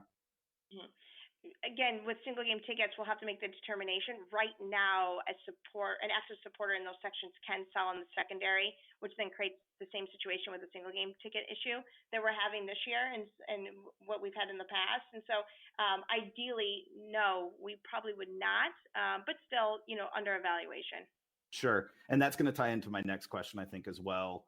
Are those supporter section tickets in 2020 going to be transferable? So a scenario where that comes into play is I've bought my season ticket in the supporter section. I know due to work, I'm not going to be able to make a certain match. I pass it to a friend of mine. I transfer it to them. Is that going to be something that you guys are at least going to look at for 2020? Or is that something that you don't think, just due to the overall kind of what we just discussed, as a matter of fact, that's probably not going to be likely to happen? Well, I think a transfer is a little different, right? So if I'm an active supporter and I know what I signed up for, and I'm trying to share that experience with my friends, my family, my network, I think for what they stand for and the pride that they have for being an active supporter at that level, I think transferring is a must, and therefore we trust and believe that with the pride that goes behind being that sort of an active supporter, you're going to promote what you're transferring them, right? Sure. And so it's a little bit different comparative to, let's say, an open market and just selling the ticket to somebody who might not be aware and they're just looking for the cheapest ticket, right? And so that's been the challenge. And so with the resale of the stadium, there will be other tickets in the stadium that will be very affordable at a value rate if Sure. you're looking to sit and enjoy the game in that way rather than be a part of the experience of the game, right? So we'll have experiences for both at those two price points, but ultimately, we think that it would be important that an active supporter is able to invite other people to join them or to even utilize their tickets. And I'm sure that we'll go through that process of the communication of, hey, just as a reminder, you have tickets in your account. And then giving them the code of conduct and all the details of being an active supporter for a game, right? So sure, it's a system of accountability and also self-responsibility to make sure whomever you are transferring to, whomever you are giving that ticket to, that you make them aware of what they're, as you have said before, what they're essentially buying into, what they're agreeing to by being part of the section. Exactly. And we hope, and I mean, obviously the vision is that it's the kind of environment that's so energetic that you can't help but to participate, right? So hopefully over time, because I think what's happening now is it's not right now we're not to the vision, right? So Sure. when we get there and people know what it is, and we start to build some just reputation and brand behind it, people will understand what it is, and you're going to want to be a part of it. And again, you're going to just be so inspired to be a part of it and take part that it's going to be hard to not participate, Absolutely. So in regard to the expansion that you mentioned earlier to the lower levels, 115 and 116, you kind of touched on it, but I want you to expand on it a little bit. I want you to just kind of let yourself explain it as best as you want to, as much as you want to. Have fun, give us the dream. What is your driving vision? What do you see in 3, 4, 5 seasons down the road as the supporter sections in 115, 116, 216, 217? Yeah, I mean, so once we encompass those two sections next year, there'll be over 1,200, I guess, standing spots, right? Not seats, but standing locations in that whole north end. And just imagine just a wall and sea of orange and black and smoke and screaming and chanting, and it's going to be so electric from that north end. It's going to impact the entire experience of the stadium and for all fans to join in and participate. I think it's going to ultimately change the experience for all fans and anybody coming out to a Dynamo event. I mean, ultimately what we wanted to create is this, what we really want to do is just cultivate the soccer culture here in Houston. And we already know that the soccer supporter culture here is strong, and by providing them with a home that gets them closer to the match, and a platform that creates that alliance between the affiliated supporters and the independent supporters, it's gonna really spark that sense of civic pride for Houston, and it's going to express through their support of the game, right? And so I think that whole section and what it's going to represent, and the individuals that will be members of the alliance, whatever the name ends up being. Right now, that's just a general name for now until the supporter groups come together with an ultimate overarching name for the independent groups coming together. But But ultimately, we see that growing and developing, and I think the first place is those sections all the way in, all the way down to the field, where the players are going to be able to be more affected by that energy, and inspire the players to go hard the whole 90 and beyond, right? Sure.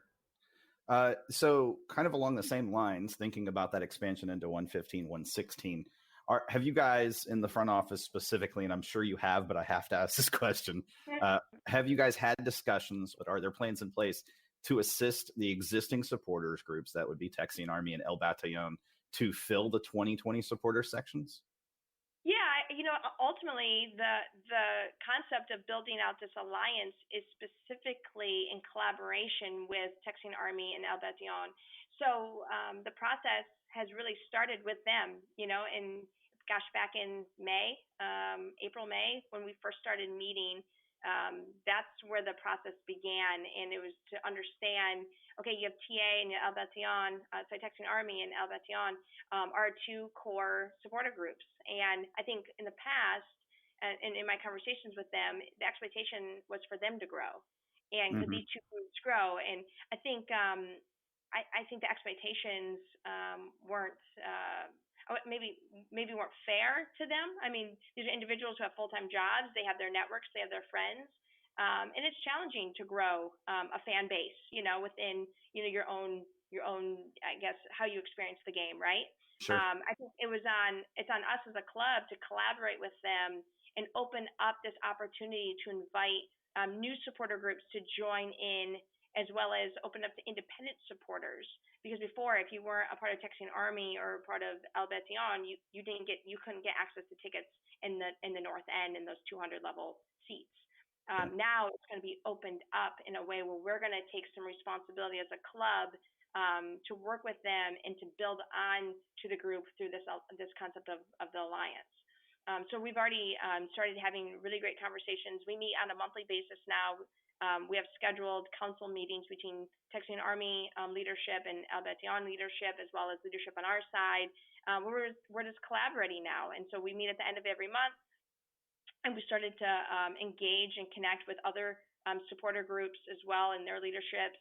And that's going to be an ongoing process. And so we're hoping that we can continue to have those conversations, understand what these other supporter groups in Houston that are supporting other clubs around the globe, what they love about the game, how they want to celebrate soccer, what we as an active supporter group and as a club can do to help connect with them and for their love.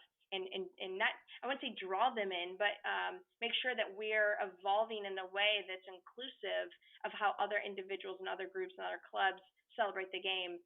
So it is that infusion of culture and celebration and energy that comes back into Houston Dynamo soccer. So that kind of leads me into my next question, and it's very much a personal question to you, but what does the term supporter mean to you? Well, I think it's interesting, right? So I'm new to soccer, and I come from the NBA, and the NBA we it's fans in general, right?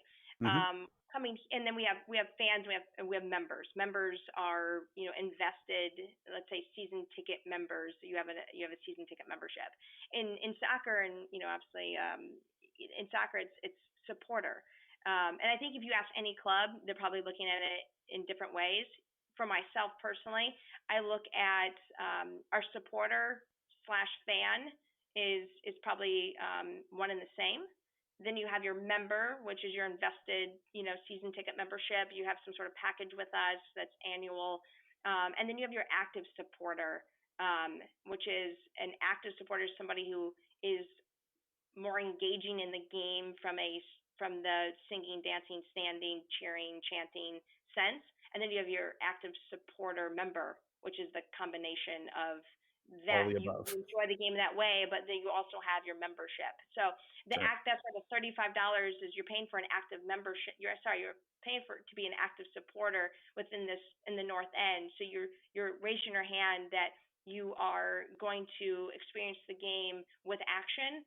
And if you add the membership, there's obviously a discounted opportunity to guarantee your seats every match in there. Otherwise, you're buying the tickets at a discount. You're having access to purchase tickets at a discount at the individual game price. Sure, and that makes total sense, and Yeah. I think helps clarify it for some people out there that maybe haven't quite connected the dots on that. Yeah, no, that's fair. That's fair.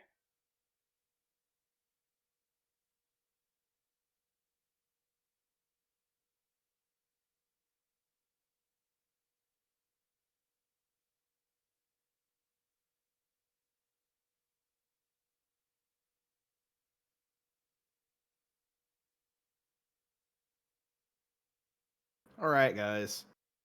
So hopefully you guys got a lot out of that interview with Deanna. I am really pleased with what she had to say. Mark, I'm pulling you into on air, so welcome back, Mark. Hopefully, I guess we'll see shortly. But yeah, I'm really pleased with what she shared. I know that it clarifies some points that people asked, such as what's going to be the what's going to be the process for transferring tickets next season from the for those that have supporters section tickets. What's going to be the process for are we going to be able to sell them on the secondary market, etc. Yes, Jeff.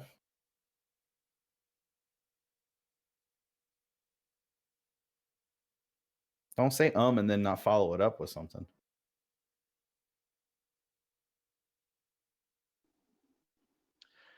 I think what she's saying is great. I honestly, I love the interview, and she seemed passionate about it. From the standpoint of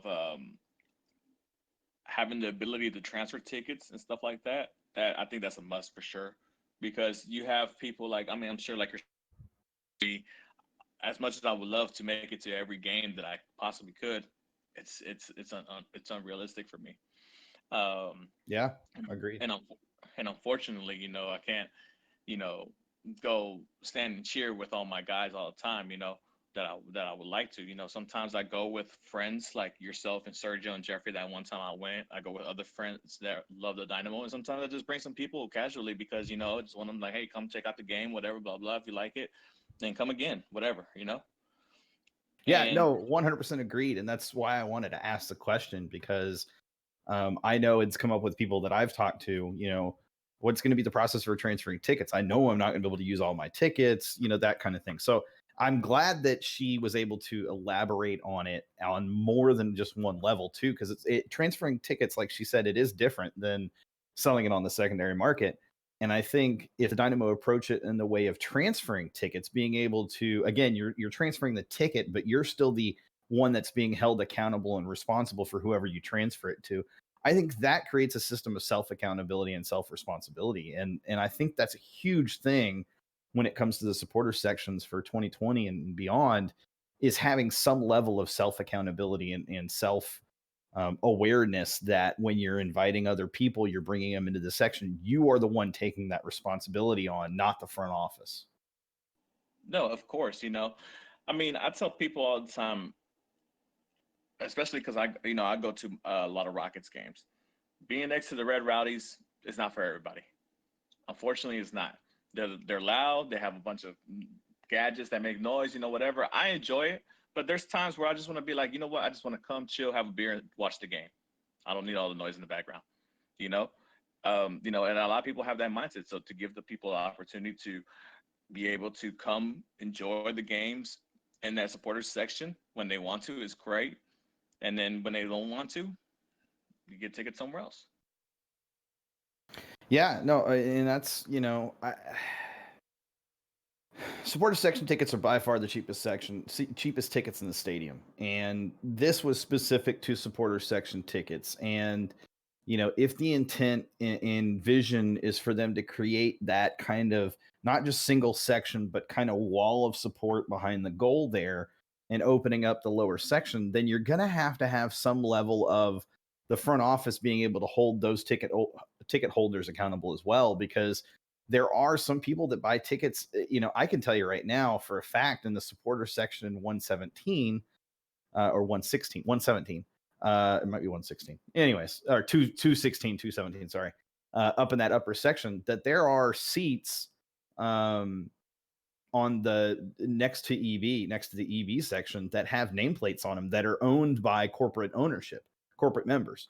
And I have a problem with that. You have corporate membership that's bought into the supporter section, and corporate guys aren't going to have the same ownership, or same accountability for the people they're inviting to the games. They're expecting corporate level atmosphere. And I have concerns with that. I really do. And that's not to say that corporate, small businesses can't buy into it and that sort of thing. But I just think there needs to be an awareness, which I think is the Dynamo's intent, that, hey, if you're buying in the supporter section, whether it's individual match tickets, whether it's, mini plans or whatever, if you're buying into this section, no matter when you're going, you're buying into being part of that voice, part of that, part of that crowd, part of that, raucousness, part of that difference. You're buying into being that standing for 90 minutes kind of, situation. You're not buying in to sit in your seat for 45 minutes, have a halftime beer, and then come back and sit in your seat for another 45 minutes. You're not coming for that type of atmosphere. No, and I completely agree. I mean, I'm gonna take myself for example. The company that I work for, we have a suite in the Dynamo Stadium, and we purposely placed it on the other side from the supporters group because we have clients that come from other out of town, foreign clients who might not be familiar with the game of soccer, but it's something for them to do while they're in town.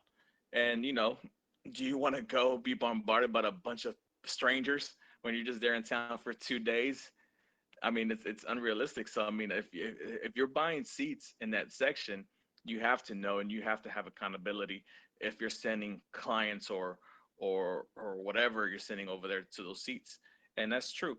But also, if I could play devil's advocate here for a little bit, You're allowed, Mark. Go ahead. you know, the supporters need to need to hold accountable their members as well to make sure that they fill that section up. That section is filled, because at the end of the day, it's still a business. They're giving you this whole section of the stadium, and that section of the stadium, regardless of what happens with the team or not, that section of the stadium is expected to be ruckus. It's supposed to be the livest part of the stadium. So you need to hold people accountable to the fact that they need to make it to these games for the most part. And again, I'll go back to the Red Rowdy situation. The Red Rowdies, they have to make it to 92% of the games that they're issued for them to continue being Red Rowdies. Yeah. The second you fall below that thing, you're out. Whatever the reason may have been, something serious, something whatever. And unfortunately, stuff like that happens. But there's a real strict guideline to, hey, if you can't make it to these games and you call yourself a supporter or you're rowdy or this and that, you got to make it. It doesn't matter if it's Houston versus Vancouver Whitecaps and Houston is in the 20th place in the league. You got to be out there. Support. Yeah. You're a supporter. Yeah. You're not a fan. You're a supporter. Yeah. I mean, I actually completely agree with you. I do not discredit that at all. And I think that's part of the intent behind having things like the Supporters Alliance that she kind of mentioned, which is where leadership from El Batallon and Texian Army get together. And my understanding is if there are going to be more supporters groups next season, that they'll leadership for those will be given a seat at the table in some way, shape, or form. I think that's their intent, right? Is to have a means to keep accountability amongst each other, amongst themselves, but also to have a bit of that accountability. Now, I'm going to play devil's advocate right back at you, because here's the primary difference that most people don't realize between the Red Rowdies and the Dynamo supporters groups. The Red Rowdies are essentially managed by the Rockets. They are not an independent supporters group. You flip over to the MLS side with the Dynamo and El Batallon, and both of those organizations are independent of the front office. They run their own support. They run their own groups. They are accountable and responsible for their own groups.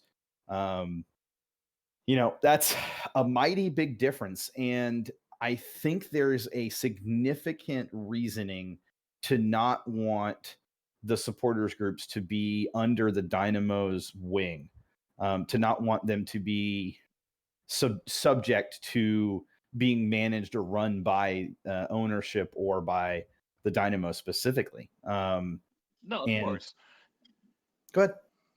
No, of course. I mean, you don't want the team to run the supporter group. I mean, obviously, you want to have, I guess, a free will, as you would call it, for these supporters to cheer for the Dynamo as loud as they want, and be crazy and this and that. Because once you start putting guidelines to it, obviously there's going to be guidelines, and as far as like no violence and stuff like that. But as far as you telling people, hey, this is what you need to do to be part of this group, then no. I mean, it starts falling out the wayside, and people don't want to be involved with it because there's so many guidelines, so many rules, and and all this other stuff, and it starts being less fun once the team is involved with it.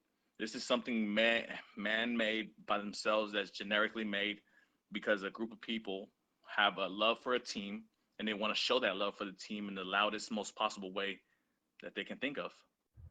Sure. And it's interesting too, Cisco brought it up, that some of the changes that the front office are making, some of the efforts that the front office are making, are having an effect even on El Batallon this season. And we're not even talking, we're talking 2020, but even this season, it's having an effect. He says he can attest to the sentiment, what Mark had to say specifically.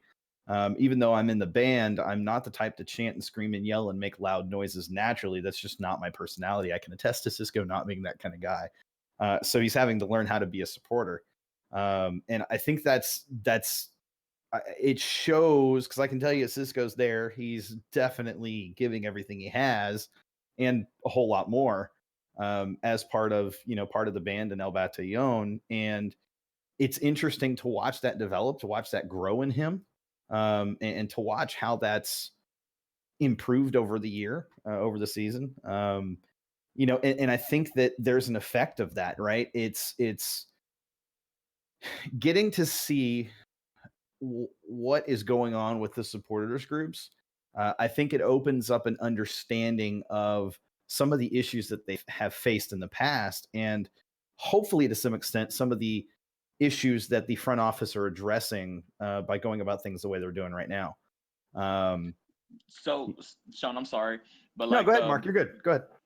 Just going back to what Cisco was saying on the chat, I understand that sometimes the band members go missing, and that's understandable. I mean, everybody has a life outside of what we're doing out here, and maybe there needs to be a change in the beginning. Maybe the first 10 minutes of the game, there's a chant going on instead of something with instruments, or not something that doesn't require as many instruments at the beginning, and then once everybody is there, then we can start rolling with the classics, with all the songs and all that stuff that El Batallon have going on. I understand. Look, there's times I want to make it to games. I want to be there ahead of time to get my drink and my food going, whatever, or just to chat it up with people that have the same interests as me. But sometimes traffic happens, work happens, kids happen, and they can't make it.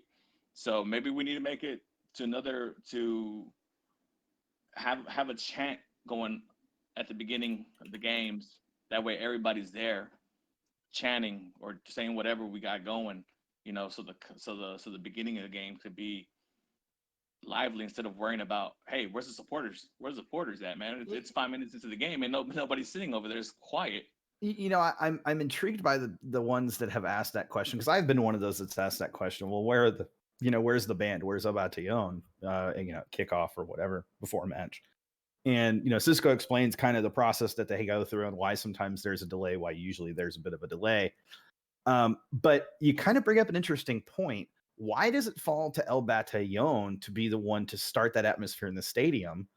If they're consistently late, okay, why can't there be other people that take hold of that and use that as their opportunity to start a chant throughout the stadium? Why does it have to be El Batallon?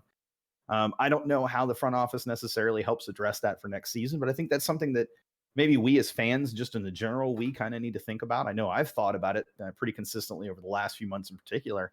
And I do think there's ways we can address that, and there's ways we can help that. Now, with that being said, I think that there probably is a little bit of a give and a take there. If there's a chant that's already kind of starting to reverberate through the stadium, and El Batallon comes in and starts playing, and suddenly they've taken over the entire atmosphere, that's going to quell that real quick. But I think if people start that and they work a little bit with El Batallon and let them know, hey, we're going to be doing this before the match. When you guys come in, we know you're going to do your march into the match, but be aware we're going to be doing this. We'd like if you guys would kind of join that. Maybe El Batallon would be open to that. Maybe they would be willing to join in that and still do their kind of march into the match once they get in the section instead of just playing their songs and their chants. Maybe they would join that singular chant. I just, that's my vision. That's what I want to see, is to see, instead of everybody putting the emphasis on El Batallon and La Banda having to be the ones to start that, I want to see it kind of be an organic grassroots thing that people just start something in the stadium. Now, sure, it takes an organized effort, and that's going to take time and effort that some people don't have, but I know there's people out there that have the time and the effort to do it. Well, I'll give you an example. So a couple of years back, I went to watch a game in Barcelona in Camp Nou, and there was people out there from the club handing out, I don't know if they were the club or representatives of supporter groups or however they were doing it, but there were people out there handing out little pamphlets or whatever of like, hey, this is what goes on this minute, this is what goes on this minute, this is the chant for this minute, whatever. And obviously some people grab them, crumble them up and throw them in the trash. Some people grab them and they cheer along with whatever happens at that minute. So maybe something like that might help out, because obviously, El Batallon is, that's them. They do what they do regardless of what's going on, which is great sometimes. They bring the noise to the stadium. But some people want to be involved, but they just don't know how, and that's the problem. There's miscommunication somewhere in between. Yeah, I mean, agreed. And that's one of the things I've brought up with Cisco to try to figure out is, there are, you kind of think about it, right? And there are, when EB comes in, there's kind of this atmosphere that they create, and there's this kind of, just sound that they create, with their different chants that they use and things like that. And my thing, and I've said it on the show, but I'm going to say it again too, is that I'd like to have there be a recognized game situation where that chant kind of stops and we switch to a different chant, specific chant that's only for those situations. Now, it doesn't have to be a parody chant or anything like that. It can be something super simple. Maybe it's just Houston Dynamo, across the stadium or something that gets everybody involved. But it needs to, in my opinion, those type of chants that are going to make it across the stadium are not these chants that are lyrical chants. They're not these chants that, you have to learn the lyrics to chant along with, but they're the chants that they're just simple. They're 6 to 8 words at most. There are a couple chants that EB does like that, and that's fine. But the rest of the stadium has to be able to do it with them. I just, like I said, I mean, maybe it just starts with something as simple as Houston Dynamo across the stadium. I don't know. And I don't know how all the logistics is how you end up making that work. But, there's just got to be some way to, and Deanna said it, to have, it'll be nice more, when supporters are closer to the players, down there in that lower section. But I think as well, there's this thing where there's a responsibility to the players from a supporters group standpoint to be that extra level of support, to be that, that extra energy reserve that they can tap into that helps take them, to the 90th minute, as opposed to being exhausted in the 80th minute, hearing that specific chant, whatever it is, on a set piece and going, okay, I'm going to give 110% on this because my supporters are sitting up there and giving everything they have to make it as loud as possible so that we have the advantage during this particular set piece, whatever it is. Good examples of that are Seattle, Portland, LAFC does a really good job with that. Atlanta does a good job with that as well. They have very match moment specific chants that they will use. And I've heard some of them at specific times, and man, it is bone chilling. And that's just on recorded videos and stuff. That's not even being there. I could only imagine being there. And I think I suggested a couple of weeks back, there's a few times when after the opponent's goalkeeper kicks the ball away, they can chant something. After a goal that the Dynamo has scored, they can chant something. Or, or when a player from the opposing team got a yellow card or red card, there could be a chant going on or whatever to heckle the player, I guess, or whatever, heckle the team. But I mean, think about it from the standpoint when they're introducing the players, the announcer is yelling the same Mauro and the crowd is in his last name. That's organized, I mean, it's not as loud as it used to be, but I think maybe the supporters group and the people who have that seat in that table right now with Deanna and all them, they need to get with them and like, look, these are going to be three simple chants that everybody can do. When the opposing goalkeeper kicks the ball away, you know how the Mexican teams yell out that profane word or whatever, yell out Houston or something. Like I think they tried it a couple years ago for the playoff game, but it wasn't working too well because it was kind of like a last minute type of deal. Yeah. But go back to that. That's great. That's showing spirit for your city and for your club. You know, maybe when the when there's a corner kick, start stomping the stands. Everybody stomp around because the thing is, and we had prime example when Club America was here for the Leagues Cup for both the Dynamo Oh game yeah. and for the Tigers game. Everybody, no matter how far, you could be sitting in section 202 and the other fan can be sitting in section 226. They both knew what to do at that moment.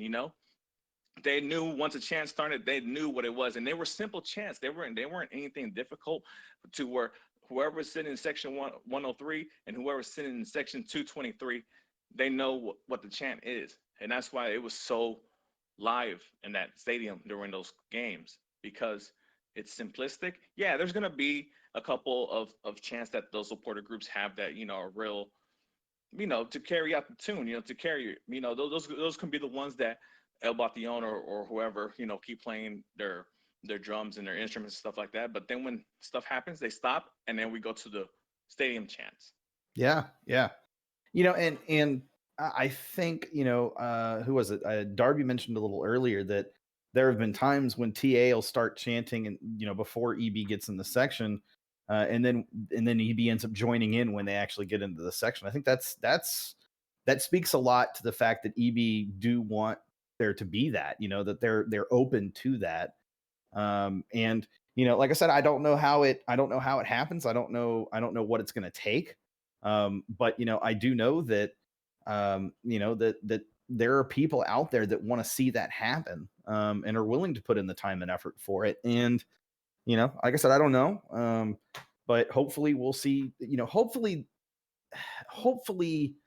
there are people right now that are building something for the future, outside of what's already there. And what I mean by that is, I think Texian Army has its place, and I think there's, that they support a specific way. I feel like El Batallon support a specific way, but I feel like there's a large group of the fan base that feel like neither Texian Army or El Batallon really speak to the way that they specifically want to be a supporter. And I just hope that there's something out there for them going into next season. I mean, clearly the Dynamo front office are taking the approach that they're going to open the supporters sections to more groups. So I'm hopeful that maybe that's on the horizon. Maybe there's groups out there. I know there's at least one or two. I know of two actually that I can speak of, that are working on forming. And maybe that is a tell of, there's a lot of people out there that want to be part of the supporters. They just don't necessarily feel like EB or TA, as they're currently built and structured, really represent them as supporters or as fans for that matter.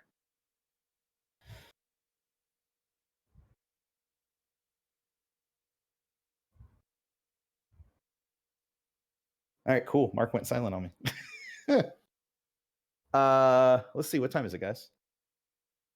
We got 6 minutes, guys. 6 minutes. We got 6 minutes, guys. No, like I was saying, yeah, I totally agree with you. I'm not opposed to the yelling and screaming my lungs out, but I'm also not opposed to just waving my flag and my little self tifo, Sure. and just watching the game.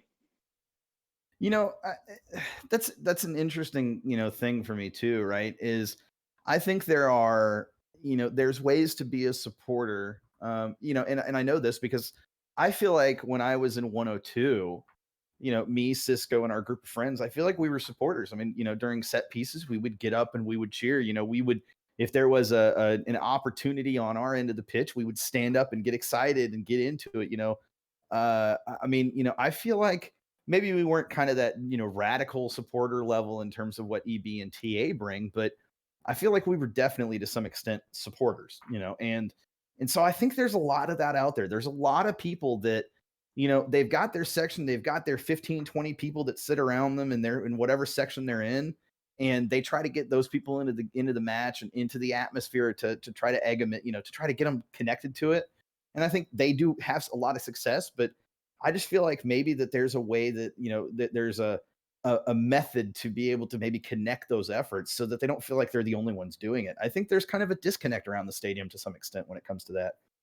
That there's a lot of these little movements that are going on, but if for a lot of them that are starting those things and doing those things, they just kind of feel like they're on their own little island and nobody else is doing anything else around the stadium. And I just don't think that's true.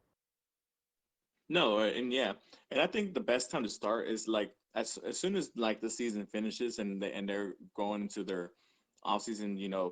I think that's when the Dynamo front office needs to get with the supporter groups and start like doing maybe a social media campaign about like hey, this is what we want to start doing for stadium chants. This is what we're thinking of. Let's get some input because I mean I'm on Twitter.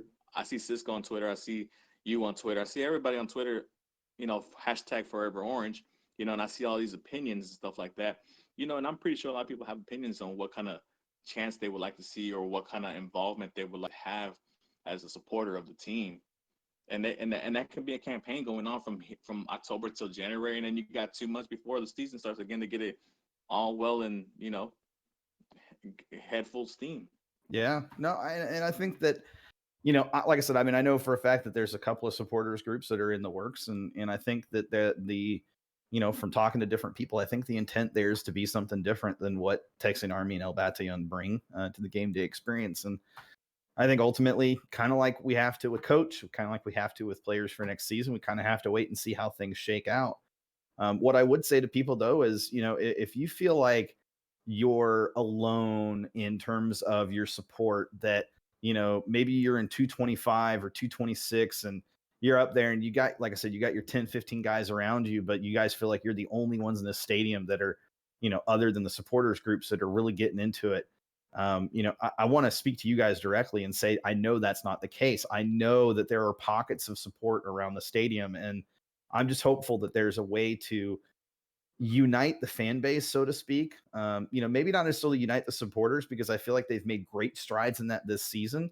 But unite the fan base in a very positive way to, moving into next season, to be able to build on that and to create an atmosphere that other, fans from other teams, that players from other teams, they don't even want to come to the stadium anymore.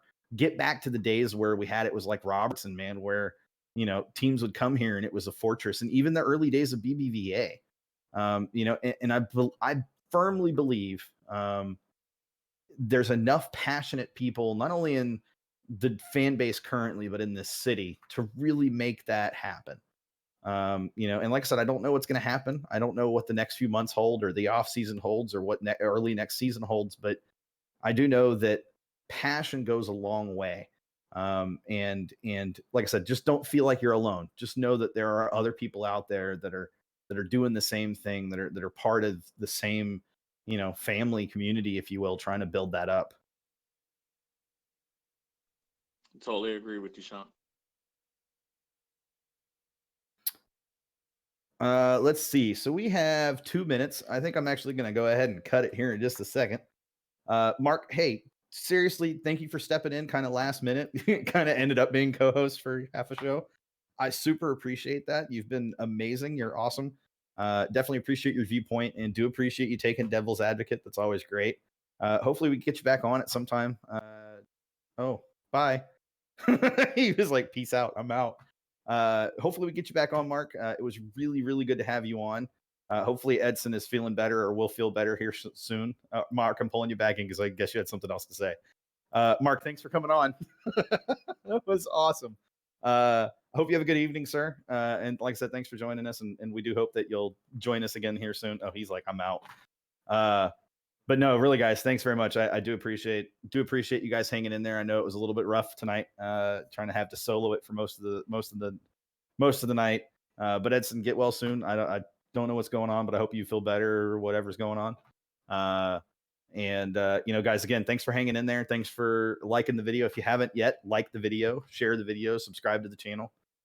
do our best to keep improving week over week as we move into the off season and start moving towards next season, where I just feel like there's a lot of good stuff to come next season. Santos says, good to have Mark. Agreed with you, man. Really, Mark was awesome. Guys, thanks for joining us. Stay forever orange. Have a great night, and until next week.